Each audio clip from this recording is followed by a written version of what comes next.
ហុកពិតជាមានស្នេហាលួចលាក់មែន ចប់ហើយឬនៅពីរបីថ្ងៃនេះនៅចំពោះមុខស្នំក្នុងវាំងមិនមែនខ្ញុំទុកមុខឲ្យលោកទេអី ប្រហែលនាង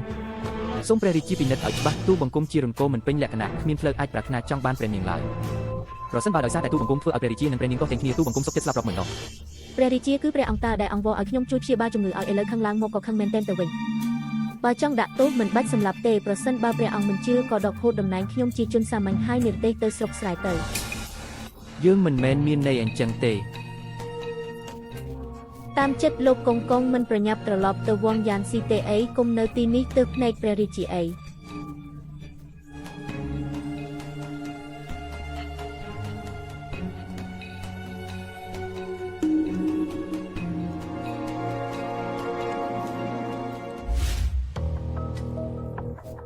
នៅពេលដែលភាពសង្ស័យដុះឡើងក្នុងចិត្តព្រះរាជាហើយគឺមិនអាចដកវាចេញបានឡើយជាតិមុនព្រះរាជាក៏ព្រោះតែរឿងនេះទៅប្រទានស្រាពោលមួយពេងឲ្យខ្ញុំវាំងយ៉ានស៊ីនាងមិនអាចនៅបន្តទៀតទេប្រញាប់ត្រឡប់ទៅដូអ៊ឺស៊ឺរបស់នាងវិញទៅធ្វើជាដូអ៊ឺរបស់នាងឲ្យល្អទៅ នាងចង់ដេញខ្ញុំទៅមែនទេ ល្ខោនមួយនេះខ្ញុំអាចបញ្ឆោតព្រះរាជាបានតែមួយពេលតែមិនអាចបញ្ឆោតទ្រង់បានមួយជីវិតឡើយ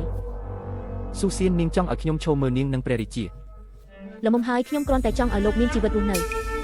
មិនព្រមទៅមែនទេនរណានៅខាងក្រៅទៅទូលព្រះរាជាថាខ្ញុំជាសះស្បើយពីជំងឺហើយយប់នេះនឹងចូលបម្រើព្រះអង្គ ស៊ូសៀននេះជានាងបង្ខំខ្ញុំទេណា